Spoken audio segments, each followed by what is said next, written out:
Great, thanks. Thanks so much. Thank you, Jenny, and thanks to all of you for being here today. My name is Denise Robinson, and I am the Director of Research at the EHE Foundation.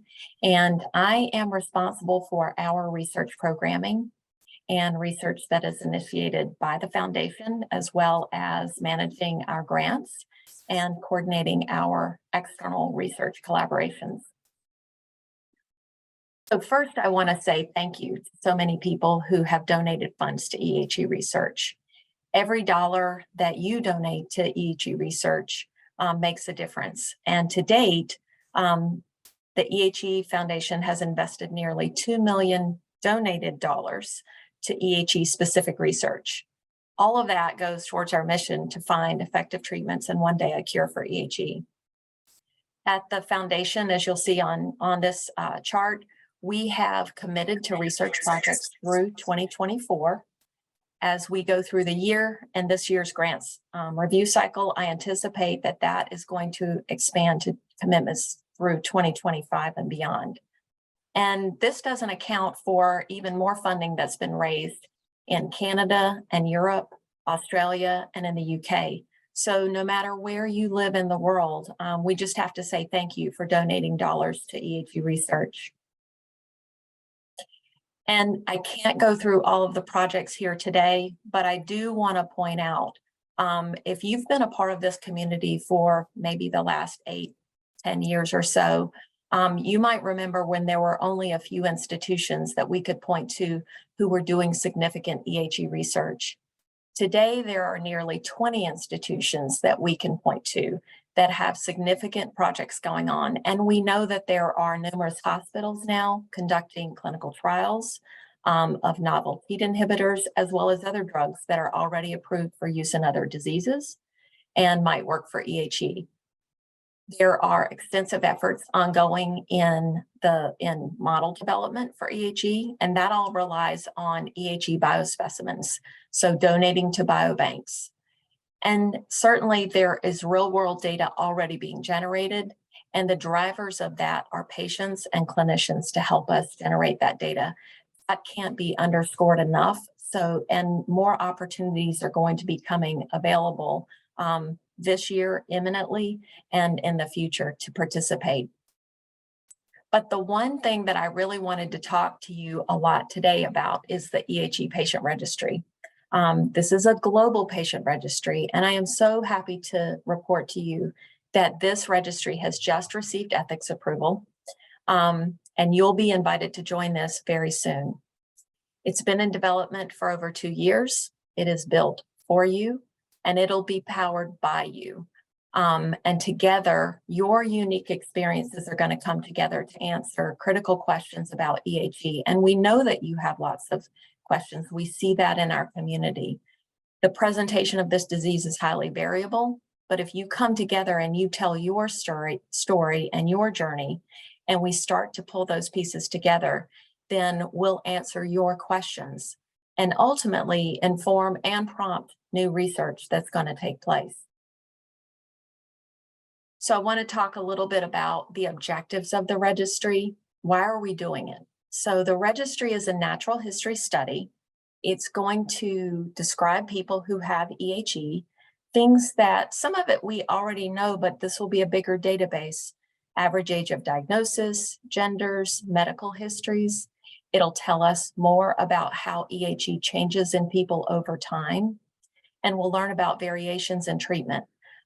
Things like active surveillance, wait and watch, as you call, and when do people have surgeries, radiations that are used, what are the most systemic therapies used, and then what did you think about the treatment? How did it work for you by your own report? So that's going to be important, and it'll be important for us to help identify doctors that are treating EHE. We're not going to contact your doctor. The point is to keep building a database of physicians who are familiar with EHE. You might want to find a referral to someone who's near to you or for newly diagnosed EHE patients. This is a great resource. The registry also aims to help develop new guidelines as well as update treatment guidelines that are in existence. But ultimately, this is an educational tool for you. It'll help clinicians, it'll help researchers, but we want it to help the patient community a lot. So I want to touch on what'll happen. We'll go into this more in other sessions later after we open the registry, but I want to talk about who can join and what happens.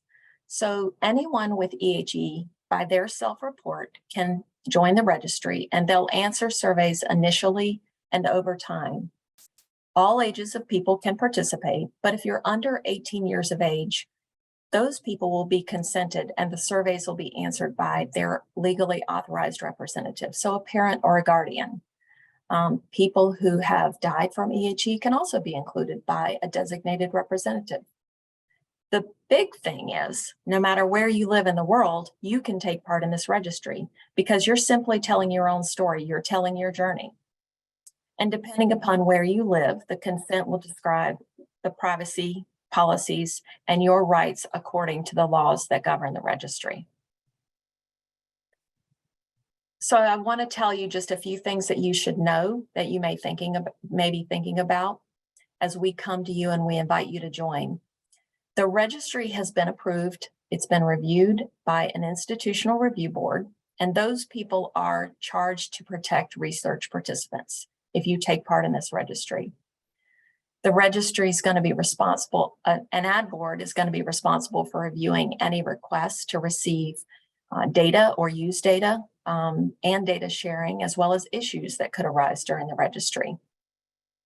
You should know that your participation in the registry is private. Only authorized personnel from the EHE Foundation and NORD have access to identifiable information.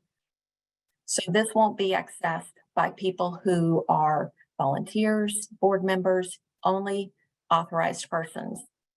And any person supporting the registry has to be trained in good clinical practice and have certification.